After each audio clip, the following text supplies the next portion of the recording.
नमस्कार दोस्तों, आज हम बात करने वाले हैं हेलोएल्केन के गुणधर्म में रासायनिक गुणधर्म के बारे में।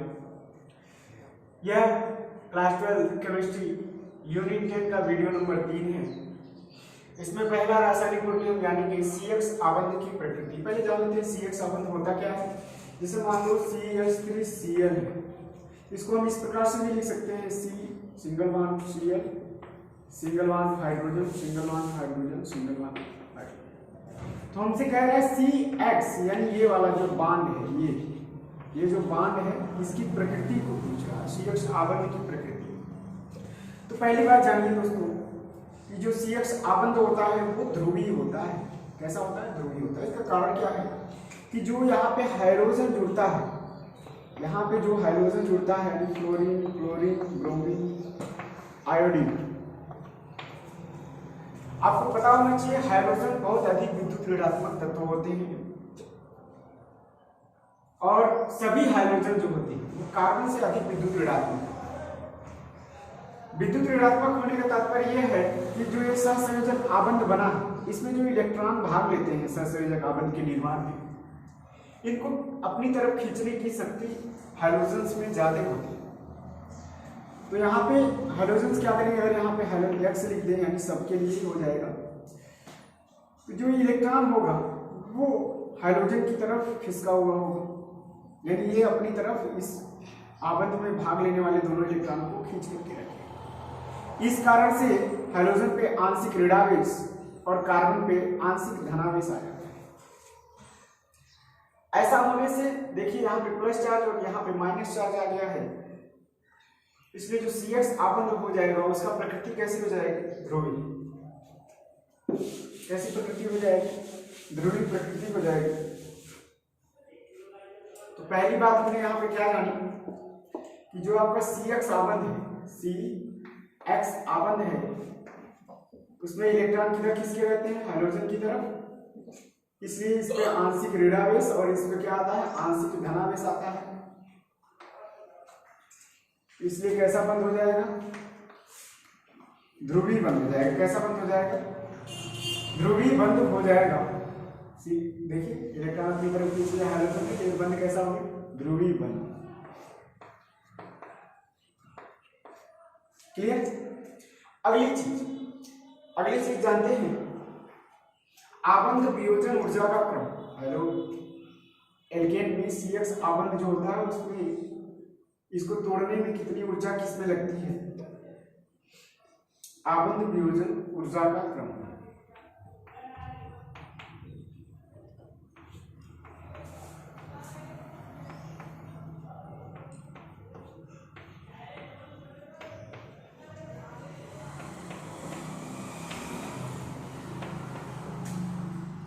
आबंध वियोजन ऊर्जा में जैसे CX आबंध का मतलब क्या है?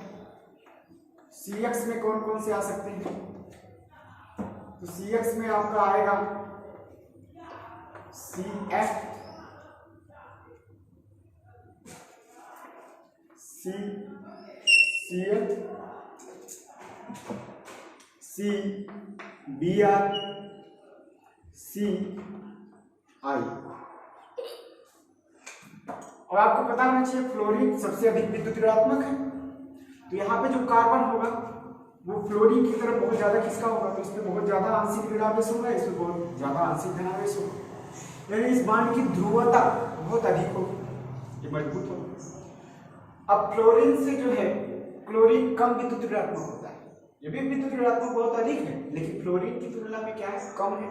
तो इसकी तुलना में अपनी ओर इलेक्ट्रॉन को खींचने की क्षमता भी क्लोरीन में कम होगी, इसलिए इस आबंध की जो ध्रुवता होगी इससे कम होगी। इसी प्रकार क्लोरीन से कम विद्युत ऋणात्मक ब्रोमीन, ब्रोमीन से कम विद्युत ऋणात्मक आयोडीन, यानी सबसे अधिक ध्रुवीय ये होगा, सबसे कम ध्रुवीय ये होगा।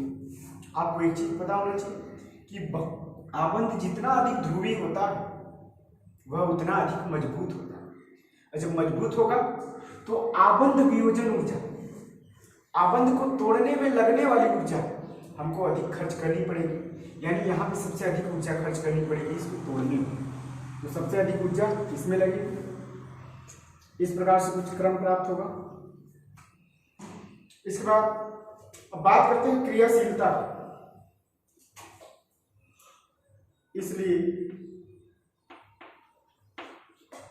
इसलिए क्रियाशीलता का क्रम, अगर क्रियाशीलता के क्रम की बात करेंगे तो यहां पे C F C C L C B R सी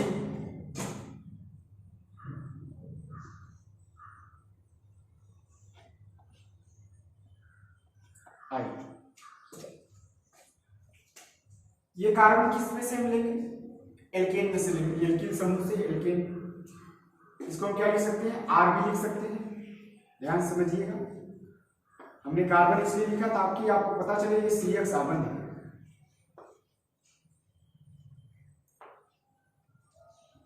अब स्पष्ट हो रहा है, alkyl fluoride, alkyl chloride, alkyl bromide, alkyl iodide. अच्छा, सबसे अधिक मजबूत बॉन्ड यहाँ पे बनेगा तो ये बहुत लेट टूटेगा, टाइम लगेगा टूटने में, ऊर्जा लगेगी। जब ऊर्जा लगेगी टूटने में तो क्रिया करने में भी अधिक समय लगेगा। और सबसे आसानी से कौन सा बॉन्ड टूटेगा?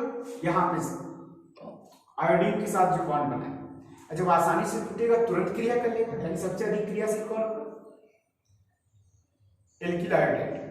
और सबसे कम क्रियाशील एल्किल फ्लोराइड, क्योंकि इसको टूटने में अधिक ऊर्जा लगेगी, अधिक समय लगेगा, इसलिए क्रिया भी क्या होगी? लेट, यानी समय लगेगा क्रिया होने में। तो सबसे अधिक क्रियाशील आपका एल्किल आयोडाइड होता है, सबसे कम क्रियाशील एल्किल फ्लोराइड होता है। इस प्रकार से कुछ क्रम प्राप्त होता है।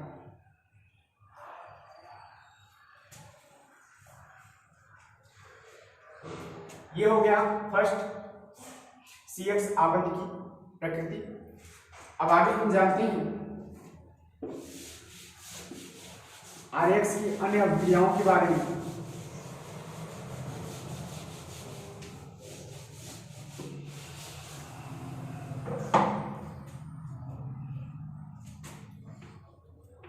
RX की अभिक्रियाओं को निम्न भागों में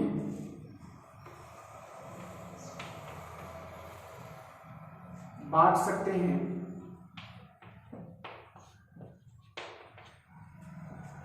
नंबर 1, नाभिक स्नेही प्रतिस्थापन अभिक्रिया।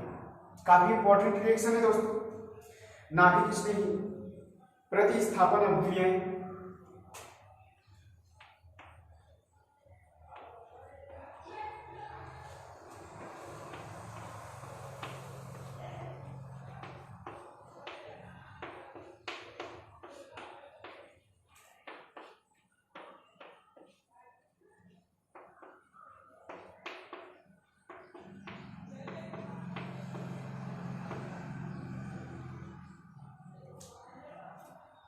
या इसको हम SN रिएक्शन भी बोल सकते हैं।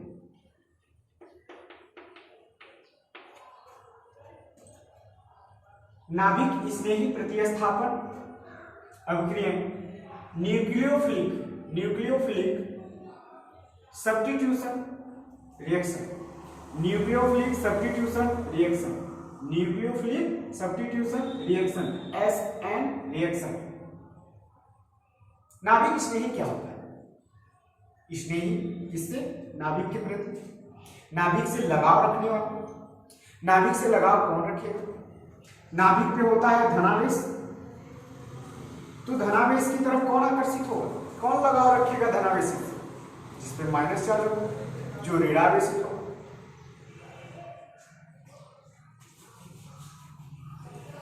तो जानते हैं इन अभिक्रियाओं में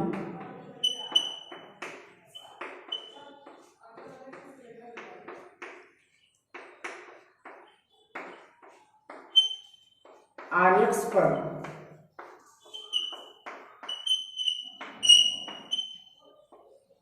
नाभिक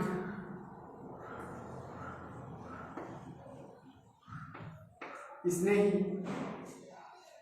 यानी न्यूक्लियोफिलिक आक्रमण करता है।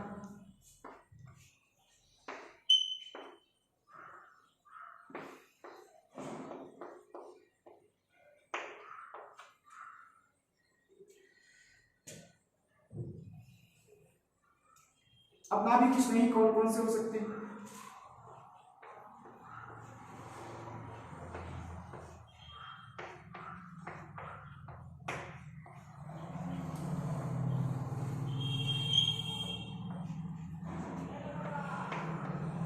न्यूक्लियोफिलिक कौन कौन से हो सकते हैं, इनका एग्जांपल देखते हैं। जैसे आपका OH माइनस चार्ज है, ये क्या होगा? नाभिक स्नेही। या साइनाइड हो, साइनाइड Cn माइनस आदि, ये सभी क्या है? नाभिक स्नेही है। अब आप बाकी की चीजें समझ सकते हैं, कौन कौन ऋणावेशित, कौन कौन धनावेशित होता है, कौन नाभिक स्नेही होगा, ये आप समझ सकते हैं। कौन होगा नाभिक स्नेही? जो नाभिक प्रति लगाव रखे, नाभिक के प्रति लगाव कौन रखेगा? जिसके माइनस चार्ज होगा, ऋणावेशित होगा, क्योंकि नाभिक धनावेशित होगा, तो धनावेशित से कौन लगाव रखेगा? ऋणावेशित। चलिए आगे हम बात करते हैं ऐसे अभिक्रियाओं के प्रकार के बारे में।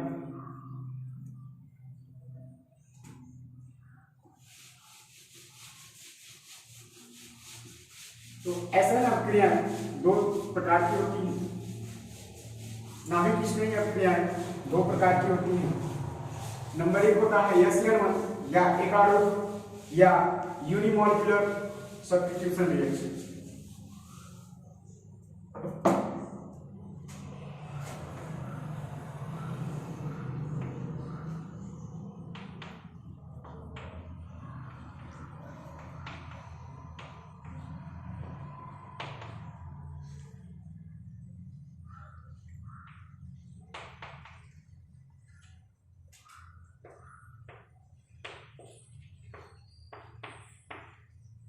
ऐसा अभिक्रिया कितने प्रकार की होती है?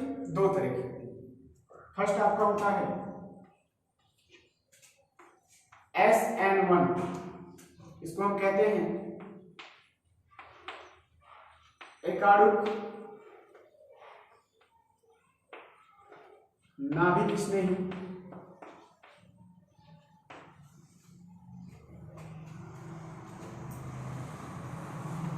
प्रति स्थापन अभिक्रिया या unimolecular nucleophilic substitution reaction. Unimolecular nucleophilic substitution reaction SN1 nucleophilic substitution reaction कैसा? यूनिमॉलिक्यूलर। इसके बारे में जानते हैं।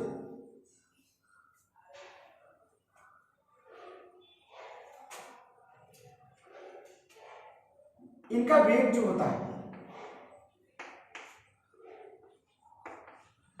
यानी ऐसी अभिक्रियाएं जो हैं, ऐसे अभिक्रियाओं का जो वेग होता है, केवल एक अणु की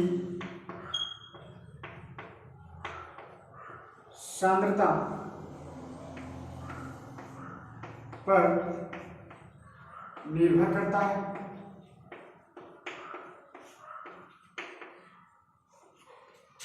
अर्थात इनकी जो कोटि होगी कितनी होगी? एक होगी। इन अभिक्रियाओं की कोटि कितनी होगी? एक होगी। इनकी कोटि एक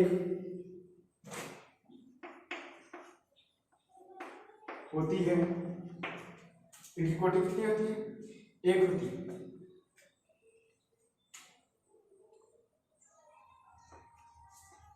ये निम्न दो पदों में पूर्ण होती है। कितने पदों में पूर्ण होती है ये अभिक्रियाएं? 2 पदों में। फर्स्ट जो होता है उसमें आर्यक्स का विषम विदलन होता है। क्या होता है? विषम विदलन। ये प्रोसेस जो होता है स्लो होता है। विषम विदलन का मतलब होता है इस आवर्त में कितने इलेक्ट्रॉन है? 2। अगर दोनों इलेक्ट्रॉन बांध टूटने के बाद दोनों इलेक्ट्रॉन किसी एक परमाणु पर चले जाए तो वो विषम विदलन होता है। और यदि बांध टूटा और एक इलेक्ट्रॉन इसको मिल गया, एक इलेक्ट्रॉन इसको मिल गया, तो ये समविदलन होता है। इसमें होता क्या है? R positive plus X negative. अब जो दूसरा स्टेप होता है दोस्तों, उस स्टेप में आपका जो R पॉजिटिव होता है वो जुड़ता है नाभिक स्नेही से। ये प्रोसेस फास्ट होता है। जब जुड़ जाता है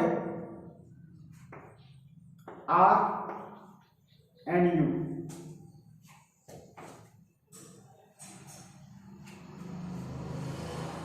उम्मीद करते हैं आप लोगों को समझ में आ रहा होगा।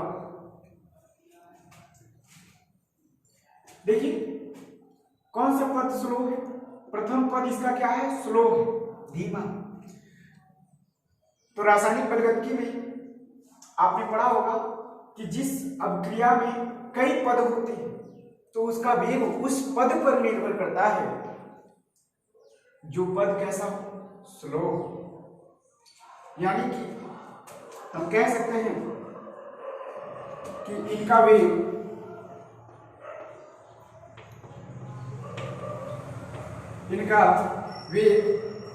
एक अणु की सांद्रता पर निर्भर करता है। किस पर निर्भर करता है? एक अणु की सांद्रता पर निर्भर करता है। या ऐसे कह सकते हैं कि जब प्रथम पद होता है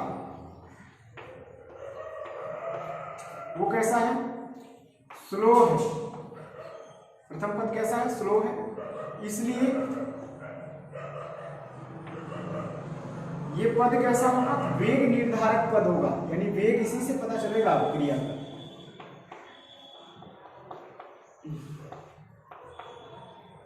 वेग निर्धारक पद कौन सा पद होगा? वेग निर्धारक पद।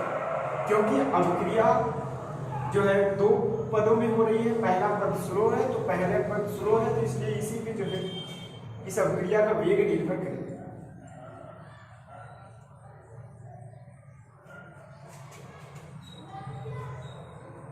कोटि आपको पता है, इसकी कोटि 1 है क्योंकि इसका वेग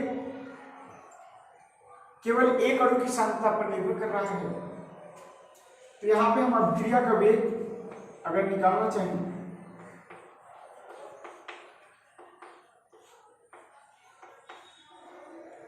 अभिक्रिया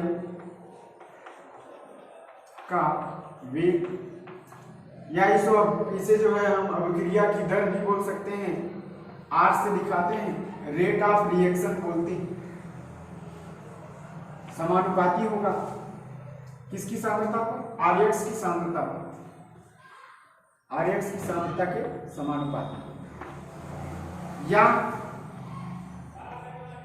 R बराबर कांस्टेंट का समानुपात का चिन्ह हटेगा K, जिसको हम वेग स्थिरांक बोलते हैं K।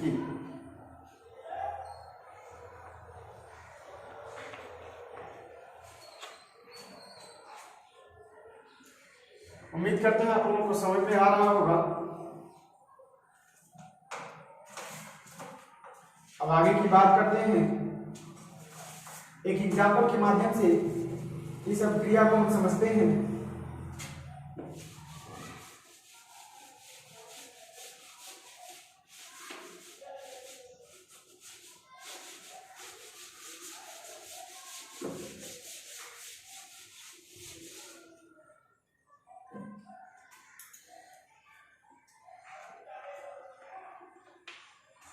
मान लेते हैं हमारा कोई यौगिक इस प्रकार से CH3 C CH3 CH3 Br, ये क्या है 3 डिग्री ब्यूटिल ब्रोमाइड।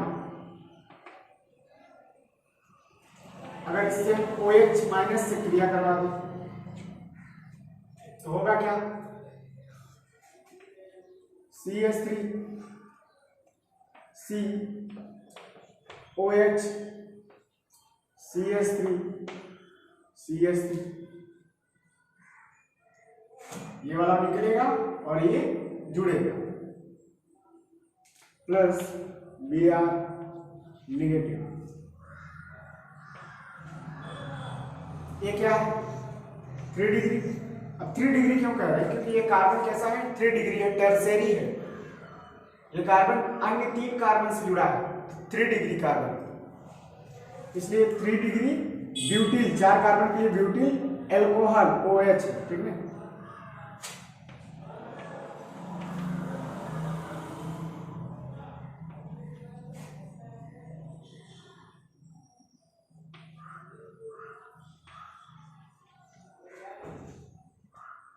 अब इसके स्टेप की बात करते हैं, इसके पद की बात करते हैं। तो प्रथम पद में क्या होगा, ये यहां विषम विदलन होगा प्रथम पद में। देखिए प्रथम पद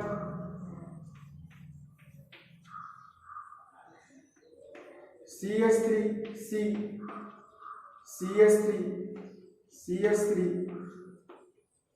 Br, ये वाला बांड टूटेगा, दोनों इलेक्ट्रॉन ब्रोमीन पर शिफ्ट होगा। जब दोनों इलेक्ट्रॉन एक परमाणु में जा रहा है तो विषम विदलन है। अगर एक इलेक्ट्रॉन इस बांड में 2 इलेक्ट्रॉन है, अगर एक इलेक्ट्रॉन कार्बन को मिलता है एक ब्रोमीन को मिलता तो सम विदलन होता।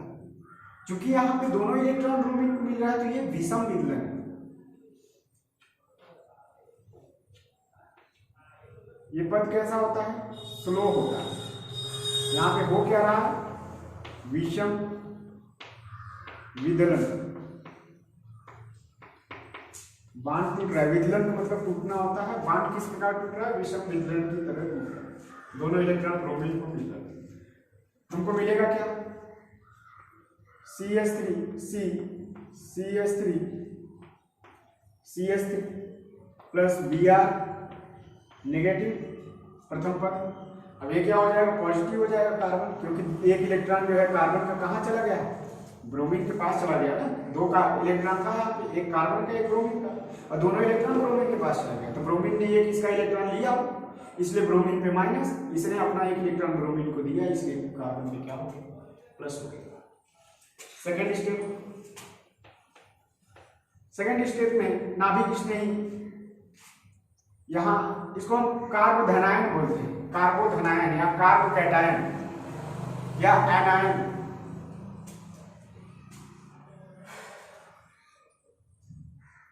क्या बोलेंगे कार्बोकैटायन बोलेंगे, कार्बोधनायन बोल सकते हैं। तो कैसा है 3 डिग्री है butyl carbocation.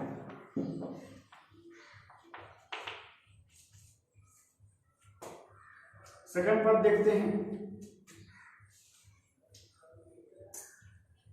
CH3 C CH3 CH3 यहाँ पॉजिटिव, इससे जुड़ेगा OH निगेटिव। ये वाला पद कैसा होगा फास्ट होगा, सेकंड पद कैसा होगा फास्ट होगा। क्या होगा यहाँ पे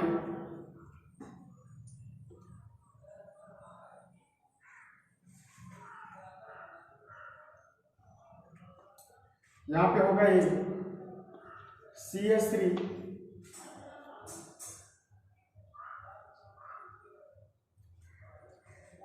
C CH3 CH3 OH। लेकिन इस पद की विशेषता देखिए, इसको आगे डिटेल में समझते हैं। सेकेंड पद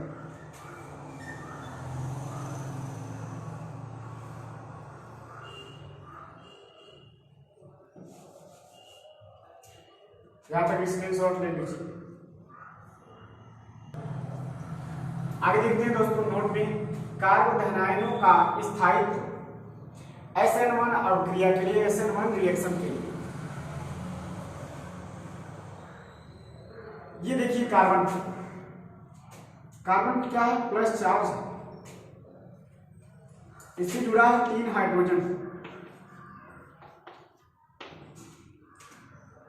हाइड्रोजन होता है कार्बन से अधिक विद्युत ऋणात्मक। जब कार्बन से अधिक विद्युत ऋणात्मक हाइड्रोजन है तो यहाँ तीनों बांड में तीनों क्या करेंगे, इलेक्ट्रॉन को अपनी तरफ खींचेंगे। हाइड्रोजन क्या करेगा, इलेक्ट्रॉन को अपनी तरफ खींचेगा। जब इलेक्ट्रॉन को खींचेगा तो सब पे आंशिक ऋणावेश,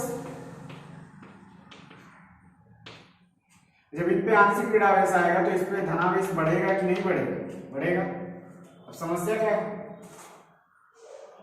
कि इस कार्बन की प्रॉब्लम यही है कि इसके ऊपर प्लस चार्ज है, ये चाहता है कि हमारा प्लस चार्ज खत्म हो जाए, लेकिन ये तीनों मिलकर इसकी समस्या और बढ़ा देंगे, इस पे प्लस चार्ज और बढ़ा देंगे, तो ये स्थायी होगा, स्थायी नहीं होगा। इसको इसकी समस्या, जब किसी की समस्या बढ़ जाएगी तो कैसे स्थायी बैठ सकता है, कैसे शांत रह सकता है, इसलिए इसका स्थायित्व बहुत कम होता है। अगर हम यहाँ पे बात करें सेकंड वाले में, देखिए कार्बन है, 2 हाइड्रोजन जुड़ा है, इधर कार्बन है, ये तो दूसरे वाले पे इसकी बात करेंगे क्योंकि इस पे ही प्लस चार्ज। अब देखिए यहाँ 3 लोग इसकी समस्या बढ़ा रहे थे, लेकिन यहाँ 2 ही लोग हैं, यानी इसकी परेशानी कुछ कम हो। कार्बन दोनों विद्युत ऋणात्मकता समान होगी दोनों कार्बन की, इसलिए यहाँ इलेक्ट्रॉन कहाँ रहेगा, बिल्कुल बीच में रहेगा, किसी को कोई दिक्कत नहीं होगी। लेकिन यहाँ इस कार्बन की समस्या 2 हाइड्रोजन मिलकर बढ़ाएंगे तो इसकी समस्या बढ़ेगी, लेकिन इसकी तुलना में कम रहेगी, क्योंकि यहाँ 3 लोग समस्या बढ़ाने वाले हैं। अब इसके बाद इसमें बात करते हैं, कार्बन है यानी CH3 C, इससे एक हाइड्रोजन जुड़ा है। अब इसकी समस्या केवल एक हाइड्रोजन बढ़ा रहा है, इसकी समस्या जो है इन दोनों की तुलना में कम है। ऐसे यहाँ पे कोई हाइड्रोजन नहीं जुड़ा है तो इसकी समस्या तीनों से कम होगी, जिसकी समस्या कम होगी वो अधिक स्थायी होगा, वो अधिक शांत रहेगा। तो स्थायित्व के क्रम में ये सबसे अधिक क्या होगा, ये वाला सबसे अधिक स्थायी होगा। 3 डिग्री मतलब यही, ये वाला अथवा करके लिखना।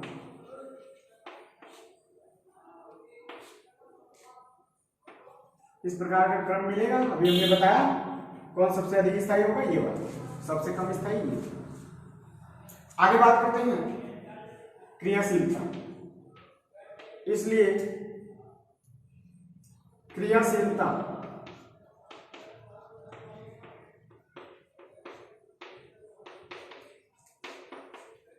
क्रियाशीलता का क्रम क्या होगा, CH3, जैसे मान लो क्रियाशीलता इस वाले से जोड़, CH3 से Cl जोड़, CH3 CH2 से Cl जोड़, यहाँ CH3 CH से Cl जोड़, इसमें देखिए CH3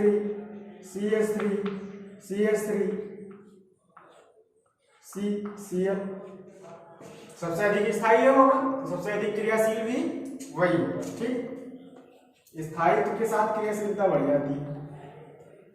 क्लियर है? उम्मीद करते हैं आप लोगों को समझ में आ रहा होगा। अब जानते हैं SN1 अभिक्रिया का त्रिविम रसायन। आप लोग नोट्स बनाते रहिए, सेकेंड पार्ट पूरा पढ़ा देंगे, समय कम था इसलिए फर्स्ट पार्ट पढ़ाएंगे। SN1 अभिक्रिया का त्रिविम रसायन, जिसको हम स्टीरियो केमिस्ट्री बोलते हैं। क्या बोलते हैं? Stereo chemistry.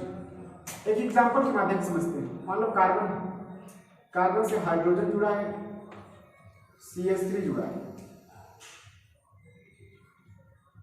CH2 CH3 जो है, यहाँ पे आपका Br इस पे जाएगा, विषम विदलन होगा, आपको हमने बता दिया है। बनेगा क्या, C इस कार्बन से CH3 जुड़ा है,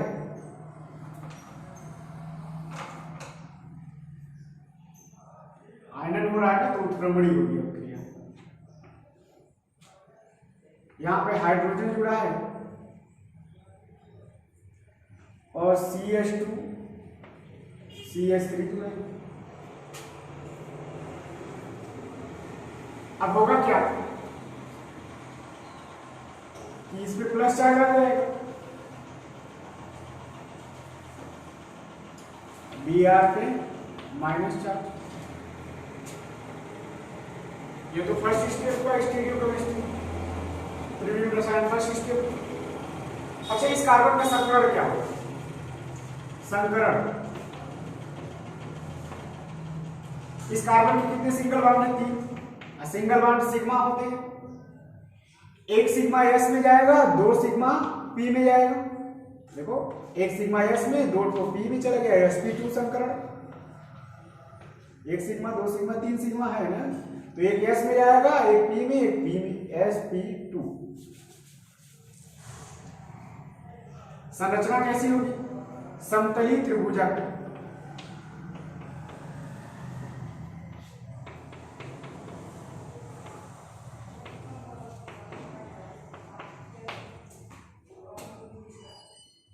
बात करते हैं इसके सेकेंड स्टेप की।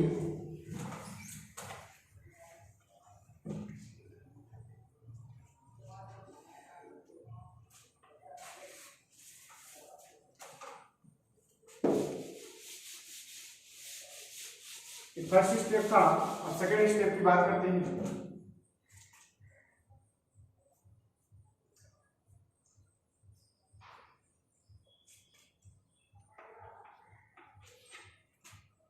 जो नाभिक स्नेही होता है, यानी NU- होता है, IX पर किसी भी ओर से आक्रमण कर सकता है,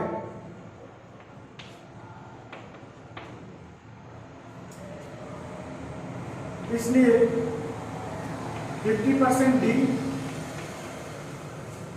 व 50% L फॉर्म का मिश्रण प्राप्त होता है।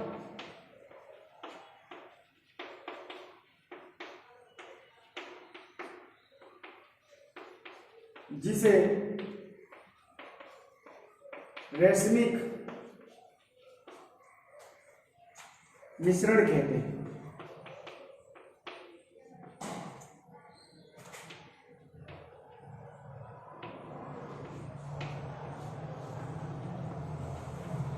इस बात का मतलब क्या है, इसको समझते हैं।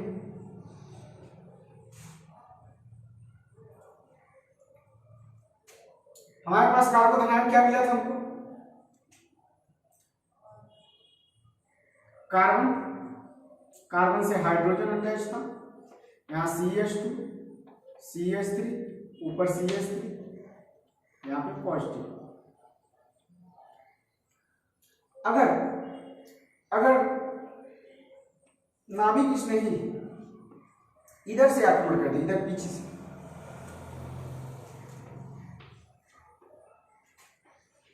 यानी पश्च आक्रमण,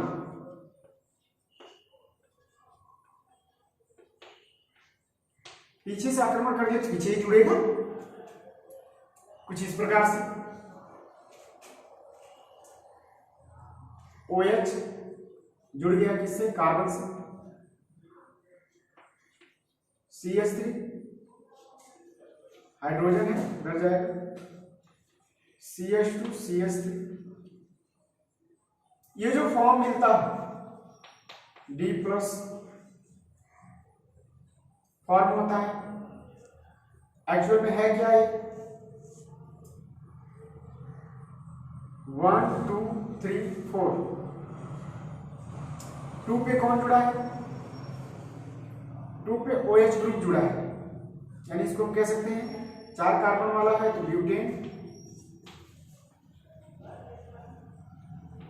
2 पे OH समूह है तो OH के लिए 2 1 2 3 4 3 4 ब्यूटेन 2 ऑल। लेकिन अगर नाभिक इसमें आगे से आक्रमण कर दे,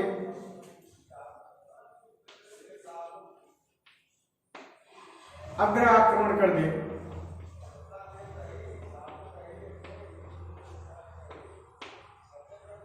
तो कार्बन से OH अब इधर जुड़ेगा, क्योंकि आगे से आक्रमण कर रहा है इधर से, तो यहां पे जुड़ेगा ऐसे। इधर देखिए है क्या ऊपर CH3 H CH3 CH2, इसका नाम क्या हो जाएगा? ये यल फॉर्म होता है, सेम प्रोडक्ट है लेकिन ये डी फॉर्म है, ये यल फॉर्म। तो L- ब्यूटेन 2R।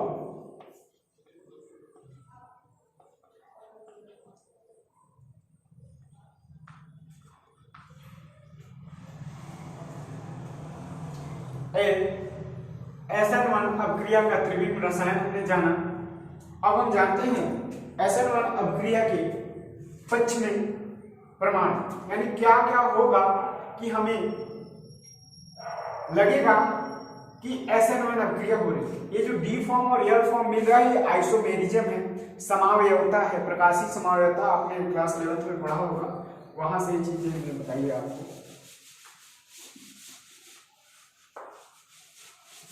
आज की लास्ट रीडिंग है ये SN1 अपक्रिया के पश्चिमी प्रमाण।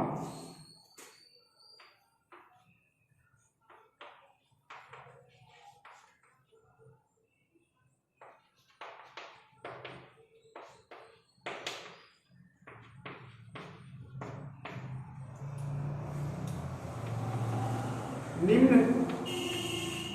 तथ्य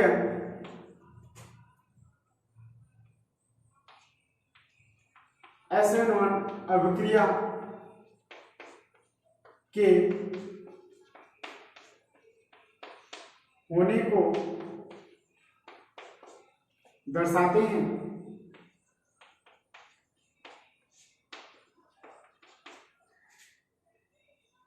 नंबर 1, अभिक्रिया का वेग।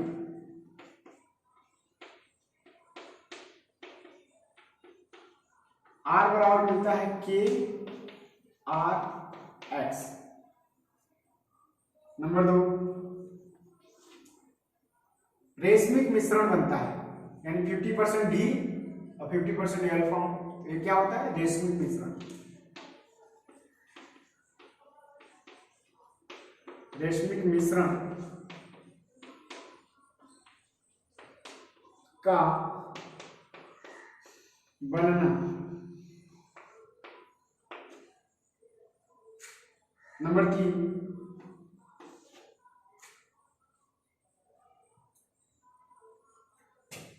जो कार्ब धनायन बना था उसका संकरण क्या था? sp2। ठीक, यानी sp2 संकरित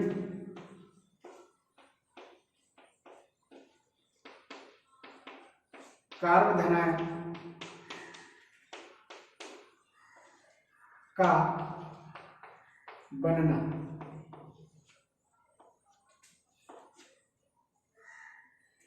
तो ये प्रमाण है जिनसे हमें पता चलता है कि अभिक्रिया SN1 हो रही है, यानी न्यूक्लियोफिलिक सब्स्टिट्यूशन रिएक्शन यूनिमोलिकुलर हो रही है। तो आशा करते हैं आपको समझ में आया होगा। कल की वीडियो में हम लाएंगे SN2 अभिक्रिया, bimolecular substitution reaction, bimolecular nucleophilic substitution reaction, SN2 अभिक्रिया, द्विअणु नाभिक स्नेही प्रतिस्थापन अभिक्रिया। आशा करते हैं आप लोगों को आज का टॉपिक समझ में आया होगा। हमारे चैनल को लाइक, सब्सक्राइब और शेयर करें। धन्यवाद।